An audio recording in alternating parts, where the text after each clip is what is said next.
The art of flopping. What you don't know can screw you. Short sales are a great idea in theory.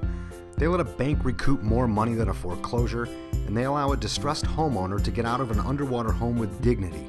It's a win-win, right? Sometimes, yes, but all too often, not so much. Short sales are a breeding ground for fraud. Sneaky agents and educated homeowners are increasingly engaging in a variation of property flipping, notoriously known in the industry as the flop. Flopping is extremely costly and flat out frustrating because the bank's own processes actually encourage it. You heard that right, the banks are set up to screw themselves. Let's take a look. In a short sale, a listing agent gets an offer, has it accepted by the seller, and then sends it off to the bank for approval.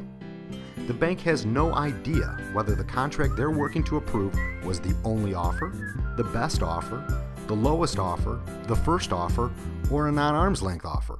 And they really don't care. The bank's policy is to only review a fully executed contract.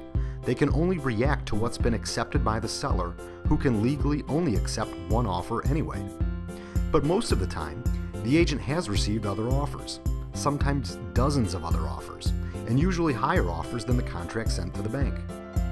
If the only offer the bank ever sees falls in line with their own expectations, there's a good chance the short sale is approved with nothing to suggest it shouldn't have been. The file is closed and everyone moves on to the next one.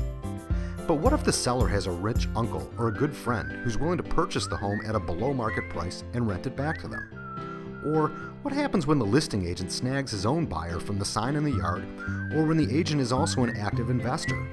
Isn't it always the listing agent's offer that gets accepted, especially when the agent gets to double dip the commission and the seller walks away with the same proceeds from the sale no matter what the price was? And then comes the flop. The listing agent already knows about the buyer willing to pay a much higher price, and they're able to immediately turn around and sell the property again for another commission or a hefty profit, sometimes the very next day. Industry experts estimate that short sale fraud and flopping cost the industry $325 million in 2012 alone, based solely on those transactions where a property was resold again in a short period of time for a sizable increase in price. And that's just the tip of the iceberg. Short sales that end up being rented back to the homeowner or held by an investor are never picked up because they aren't resold. Flops attract a lot of attention because they're hard to detect when they're happening, and they cost the bank or investor about $50,000 every time it happens. But there is something you can do about it. In 2012, we released Verified Short Sale, the premier web-based short sale management platform designed for banks to prevent fraud and flops, mitigate loss, ensure compliance, and make sure that every offer from every buyer in a local market is received direct from buyer's agents 24 hours a day, 365 days a year.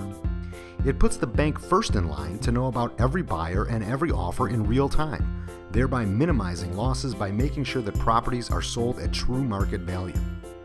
It's game-changing technology that was named Release of the Year for 2012 by Mortgage Technology magazine. It's simple to use and it's easy to get started. To learn more about the benefits of Verified Short Sale, contact us today. Verified Short Sale. Every offer, every buyer, every dollar, every time.